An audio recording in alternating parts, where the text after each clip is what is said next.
Olá pessoal, sejam todos bem-vindos de volta ao Alma Livre, seu podcast sobre espiritualidade universalista independente. Hoje eu quero trazer para vocês o tema espiritualidade, materialismo ou vice-versa, trazendo uma abordagem do Alan Watts em alguns comentários. E hoje a gente vai fundo, a gente vai longe. Vou falar um pouquinho aqui do Alan Watts, já que eu vou trazer ele, né? Alan Watts foi um filósofo britânico, ali nos anos 60 e 70, que ele fez mais sucesso, mas ele começou mesmo ali junto da contracultura hippie que emergia no final dos anos 50, que surgiu dos primeiros livros dele, né? O Alan Watts ele era um acadêmico, mas também ele foi religioso, ele chegou a ser padre, basicamente falando, né? Mas ele fez depois de largar essa batina, essa passagem dele para a igreja, ele fez um estudo comparado de várias religiões, né? Do cristianismo, budismo, taoísmo, hinduísmo, gnose, judaísmo. Eu falei hinduísmo aqui no meio, eu sei que hoje em dia esse termo já é meio controverso, né? Porque é como se colocasse a Índia, tudo que tem na Índia, num grande saco e é tudo a mesma coisa, né? E não é bem por aí. Mas, basicamente, ele estudou bastante ali a questão do yoga e do budismo saindo ali da Índia também. Além disso, ele traz bastante a parte linguística dos estudos dessas religiões e dos livros sagrados, né? Ele traz muitas vezes nas suas palestras análises dos originais em grego, latim, sânscrito, chinês, japonês, dessas diferentes religiões, dos diferentes textos que ele vai trabalhando na sua análise, né? Nos seus discursos. Então é muito interessante que ele às vezes desconstrói significados distorcidos que chegaram com traduções, né, que se perderam na tradução no mundo ocidental por causa de distorções mesmo, de influências de uma cultura sobre a outra que acaba trazendo uma lente distorcida do que a pessoa falou no original. E outra coisa que me atrai muito no Alan Watts é a questão de ele também abordar a psicologia, uma análise mais profunda ali, que também era emergente ali na época dele. Inclusive ele era contemporâneo de Jung, e ele fala que ele teve alguns diálogos com Jung e chega a falar sobre essas conversas dele em algumas das suas palestras também. E, claro, faz algumas críticas a Freud. Quem não fez crítica a Freud, né? Mas, voltando aqui, sem fugir do assunto de hoje, a questão dos conceitos de materialismo e espiritualidade. Esses conceitos, aliás, não só esses conceitos por si só, em geral, eles distorcem a realidade, seja qual for o conceito. É um pouco ambicioso isso que eu estou dizendo aqui, mas todo conceito vai distorcer a realidade no sentido de que nada que você descreva sobre algo que é real e palpável vai conseguir descrever tudo exatamente como aquilo é, né? Se eu disser, por exemplo, para vocês, cadeira, é uma palavra bastante limitada para você conseguir criar na sua cabeça a imagem de uma cadeira. E aí eu posso trazer várias outras palavras junto para ir tentando definir o que eu estou querendo dizer com cadeira, né? Cadeira preta, giratória, confortável, acolchoada, de madeira ou de metal, grande, pequena, nova, velha, enfim, eu vou trazendo aí um monte de coisa que eu vou alongando a minha descrição ou até mesmo a minha dissecação dessa cadeira, né, em partes, em pedaços, para tentar passar a ideia dela para você, mas nada vai ser melhor para você entender do que eu estou falando do que ver a cadeira que eu estou querendo descrever ou sentar nela, sentir, tocar e usar os seus sentidos, os seus sensos em relação a este objeto que eu estou dando conceitos, né? Então, as ideias, as palavras são placas que apontam para a realidade, mas não conseguem descrever exatamente essa realidade, né? Então, quando a gente vai para assuntos mais abstratos, aí o bicho pega, né? A coisa complica mais ainda, porque não tem o palpável, inclusive. Aliás, às vezes até tem, como no caso aqui que eu vou trazer, que é o materialismo. Então, uma ideia que o Alan Watts traz é que nós não somos materialistas. Quando se fala de uma pessoa que é muito materialista, ela é tudo menos materialista, porque ela não aprecia o material que ela está consumindo. Ela pega aquela matéria e transforma ela em lixo o mais rápido possível para tirar dela uma suposta qualidade a gente está sempre indo atrás, quando a gente se diz, né, materialista, no fundo é um status, uma ideia de retirada de um objetivo alcançado através daquele objeto material. Então, no fundo, é uma ideia, é uma fantasia, é um desejo, né? É um jogo mental que brinca ou que joga com os objetos materiais, porém com o objetivo de alcançar algo que eu determinei no meu jogo mental que me traz prazer. Só que nisso, este prazer muitas vezes não tem nada a ver com o objeto em si, mas com o status que eu estou querendo alcançar por causa daquele objeto, por causa daquela matéria. Então ele traz essa ideia que nós não somos materialistas porque nós não apreciamos o mundo como ele é, com a matéria como ela é. E aí ele traz também que a ideia de espiritualidade também é distorcida. Ele traz, por exemplo, numa das palestras, que uma das meditações básicas do yoga é aquela meditação de que eu não sou este corpo, nem esta mente, eu sou a chama, a consciência individual, que é a manifestação do ilimitado. Alan Watts afirma que você não é nenhum desses. Dentro dessa linha que eu falei, que nenhum conceito vai conseguir te dizer para você o que você é, no fundo, né? E eu quero adicionar, eu vou me atrever aqui a complementar Alan Watts, de que você não é nenhum desses e que você é todos eles ao mesmo tempo. Porque dizer que você não é o corpo, essa coisa de você não é a matéria, o desprezo à materialidade, cria um nível de dissociação e de um desprezo, um descarte, um menosprezo em relação com a vida que a gente está chamando de material. Porém, de acordo aqui com Alan Watts, ele também coloca a seguinte ideia, que é comum que as pessoas que falam do materialismo dizem mais assim, que o materialismo seria, por exemplo, um tomate, e que a espiritualidade seria mais, por exemplo, 1 mais 2 igual a 3. E para ele, um tomate é muito mais espiritual do que 1 mais 2 igual a 3. No sentido de que 1 é mais uma abstração, está longe desse sentir, e o tomate é algo palpável que está aqui, é vivo, né? É coisa da vida em si, e tem a sua energia, enquanto 1 mais 2 igual a 3 é algo que não se sustenta, é algo da cabeça, é algo conceitual. E ele prefere essa relação com o real, uma coisa bem da linha do Zen, de que muitas vezes no Zen as explicações metafísicas são respondidas com coisas do real imediato aqui e agora.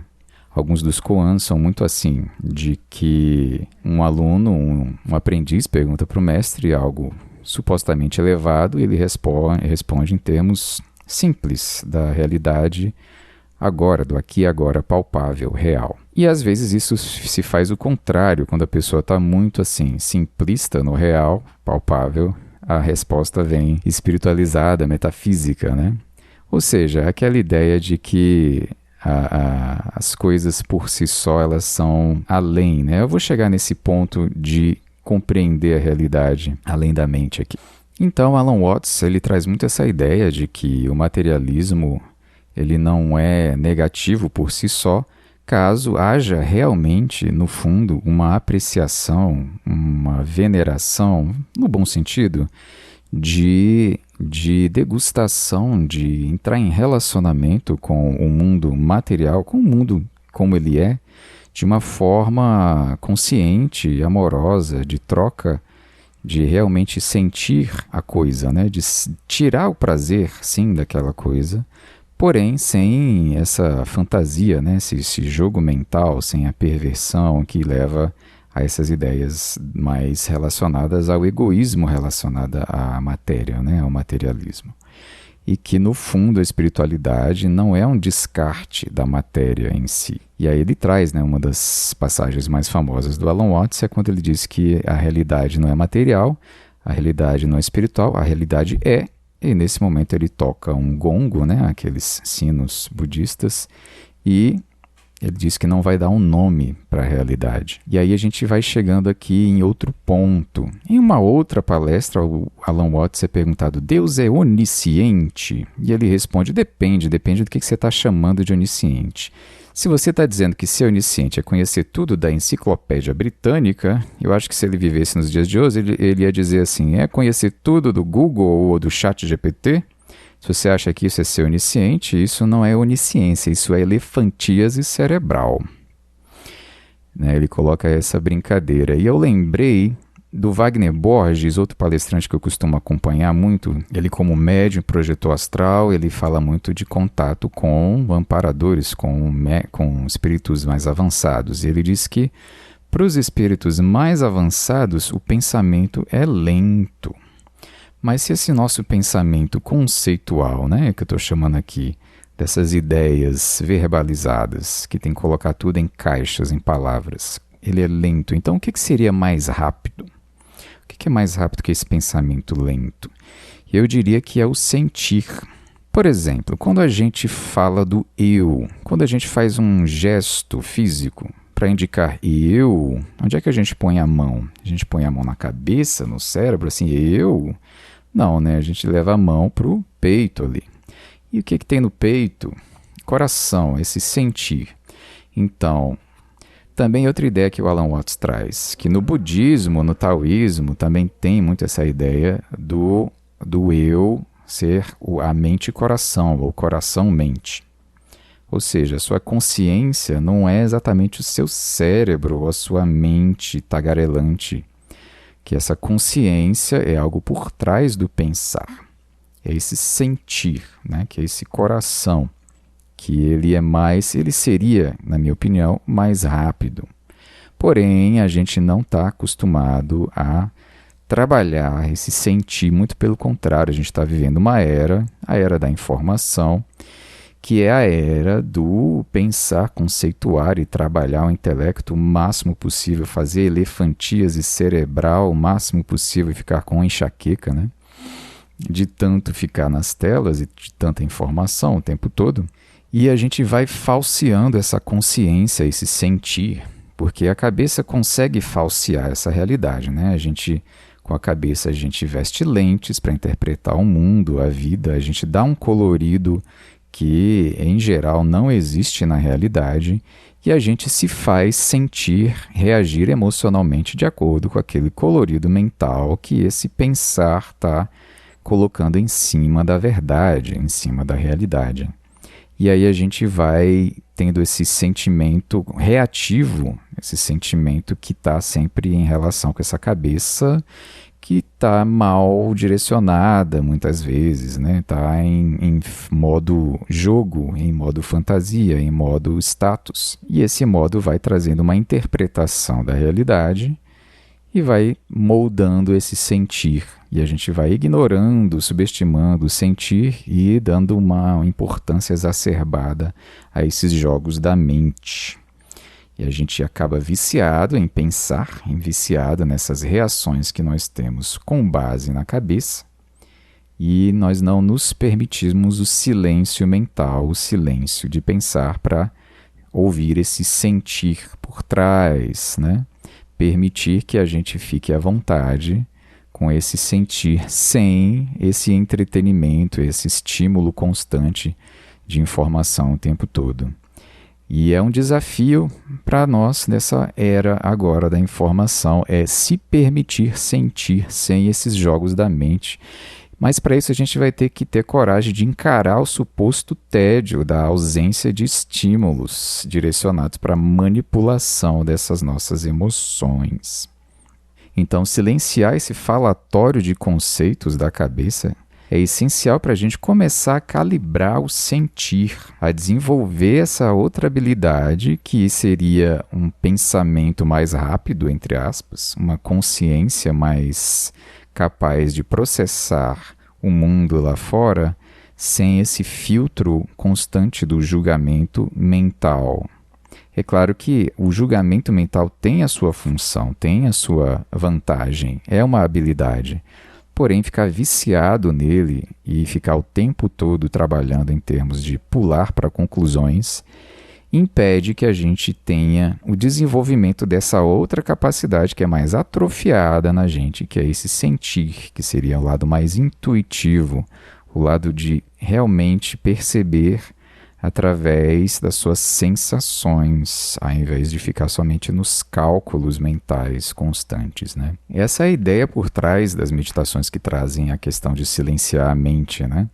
De a gente conseguir cada vez mais estar presente com o que está acontecendo, sem ficar trazendo um julgamento de bom ou de ruim, sem ficar trazendo na ideia o pensamento de onde veio o que está acontecendo, para onde vai o que está acontecendo, um impulso de controle constante, de modo de sobrevivência, para a gente continuar desenvolvendo essa habilidade de sair desse modo de sobrevivência, que agora é uma sobrevivência muito mais do ego do que uma sobrevivência palpável de perigo de vida do corpo, né? Para se caminhar cada vez mais a um sentir mais alinhado com a vida, que com certeza vai trazer um bem-estar mais interessante, porque a cabeça ela é mestre em catastrofização, né? Mestre em preocupação com supostos perigos, que, como eu acabei de falar, em geral costumam ser perigos do ego, né? Perigos de status, perigos do jogo que eu estou jogando. E a gente precisa ter a coragem de abrir mão de todos os jogos e descansar nesse sentir, para a gente sair desse estresse constante da era da informação que nos empurra a estar correndo atrás de alguma coisa sem parar, né? Bom, trouxe um monte de ideias aqui para vocês. O Alan Watts tem várias palestras online, só que assim, a maioria do conteúdo do Alan Watts ele está em inglês. As palestras dele foram gravadas em inglês na época. Tem algumas traduções, ele tem traduções de livros, né, em português. Então fica aí a indicação para vocês, pessoal. Até a próxima, um abraço.